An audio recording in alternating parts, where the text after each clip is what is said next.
बलिया के town hall में श्रद्धांजलि सभा का आयोजन हुआ। पूर्व मंत्री शारदानंद अंचल की 16वीं पुण्यतिथि पर लोगों ने श्रद्धा सुमन अर्पित किए।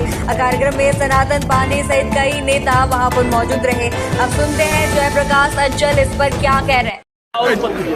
ठीक है, ओके जी। विधायक जी, आज किस तरह का कार्यक्रम का आयोजन था, क्या कहेंगे इस कार्यक्रम को लेकर? आज हमारे पिता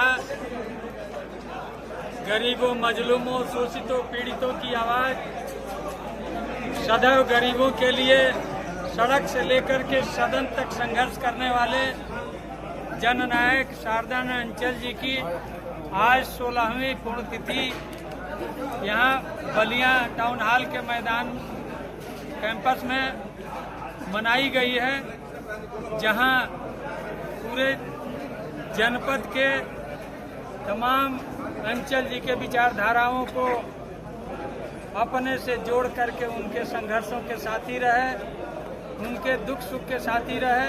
वो सारे लोगों ने आकर के आज उनके विचारों पर प्रकाश डालने का कार्य किए हैं, उनके विचारों को सुनने का काम किए। क्या कहेंगे उनको विचारों को लेकर, जिस तरीके से उनके जनता के प्रति समर्पण रहा, सोच रहा, और आज की राजनीति को कैसे देखते हैं?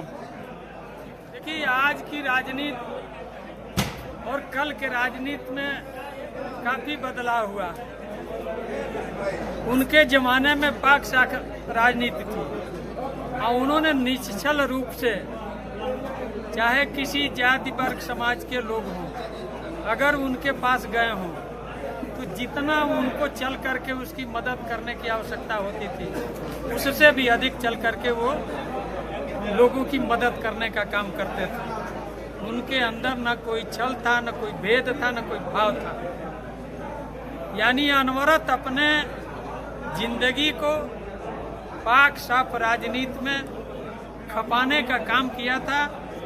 इसीलिए आज जहां भी उनके नाम पे कोई भी छोटा बड़ा कार्यक्रम हम लोग करते हैं, हजारों की तादाद में लोग जुट करके उनके विचारधाराओं को प्रासंगिक करने का काम करते हैं। आज हम लोग 16वीं पुण्यतिथि मना रहे हैं और सुबह से काफी लोगों का तांता लगा रहा यहाँ श्रद्धांजलि अर्पित करने के लिए। अन्य जगह भी लोग कार्यक्रम कर रहे हैं। इसलिए आज हम लोग यही महसूस करते हैं कि जब कोई आदमी संकट में पड़ता है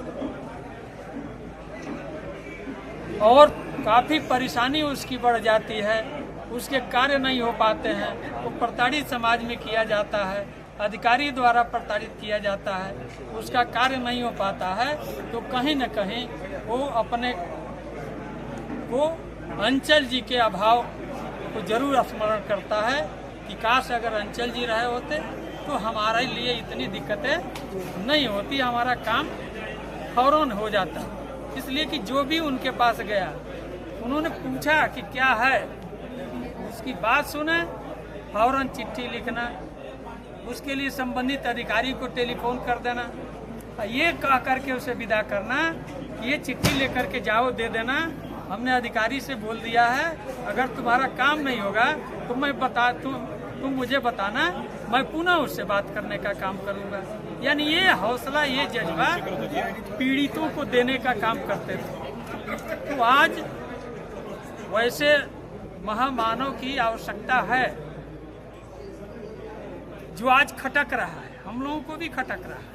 तो क्या कुछ ऐसे उनके सपने हैं जो अधूरे हैं, जिसको आप पूरा करना चाह रहे हो, या आपके सरकार बनने के बाद उस चीज को आप पूरा करना चाह रहे हो? देखिए, काफी हम लोग प्रयास करते हैं, लेकिन हम लोग शारदानंद अंचल नहीं बन सकते।